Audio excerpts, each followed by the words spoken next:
Hi, my name is Simron Singh. I'm a social ecologist by training. So I'm originally from India, where I did my undergrad degree, and then I moved to Sweden, where I did my higher studies and finished my PhD in Sweden in the field of human ecology. And then I worked in Austria for about 10 years at the Institute of Social Ecology, and now I'm here at SEED in Waterloo since a year and a half.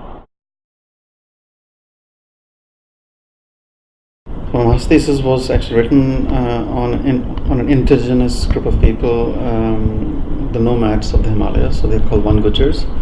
And the thesis came about more as a consequence of my activism, because at that time I was working with an NGO in the Himalayas who were trying to help the nomads as they were being thrown out of the forest because their home was becoming a national park. So my topic was actually coming out of this to show this very intricate relationship between a pastoral nomadic tribe and their environment.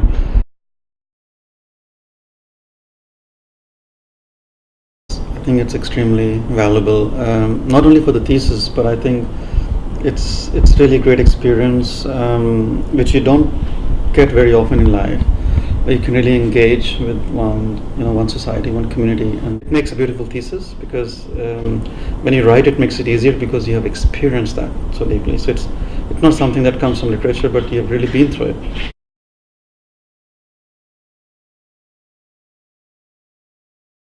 Then when you have these Skype sessions, they're very focused.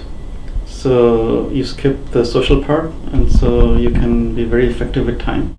But then, of course, you miss the social aspect because sometimes you have get-togethers and you have informal talks, and that's so I miss out on the fun part. Mm-hmm. But I have a very efficient way of working. There are a lot of expectations because you really want to answer the world. You want to make this big question that is too broad sometimes, and then you have to slowly learn to narrow down, because it just gets at the end you just can't answer a big question. I mean, you just have to be very, very focused.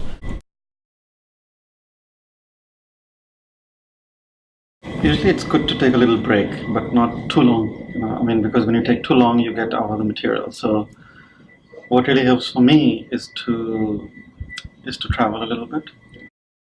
Taking trains and looking into the horizon has been, I've been always most inspired when I see the horizon. I can go in a train. So what I do is I take a paper and pen and just brainstorm with paper. So it's not a complete break off from your work, but it's somewhat, you create a different kind of setting.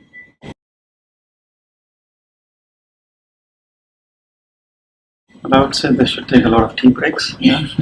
There's always tea time, so to engage a little bit in your hobbies, like particularly like kind of dancing. So I go to the dance floor and spend a couple of days somewhere dancing. So it helps me to balance again, and so your intellect is not too stretched, and you get ideas and inspiration.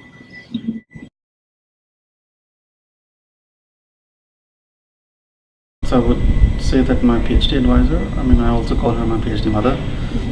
She's Swedish, and there were two pieces of advice that always remain with me. The first thing she gave me was a very interesting book called The Reenchantment of the World, and this was a book on the history of science. So it kind of captures about how we have lost contact to nature, and how the whole process of having this very objective view, so having this kind of dualism, and she asked me that when I'm doing a PhD I have to maintain this balance between subjectivity and objectivity, so and not to imagine that I'm kind of looking for one truth which is out there which I have to explore, but to also reflect on my own development as a scientist. She gave me a small kind of sculpture of a woman, and this was made of earth and clay, and she said this is something she got from India, and this is like, I suppose, treat her as Mother Earth, And her advice was that whatever I do in my future research, whatever topics I choose, and what should drive my research and my question should be important to the most vulnerable people on this earth.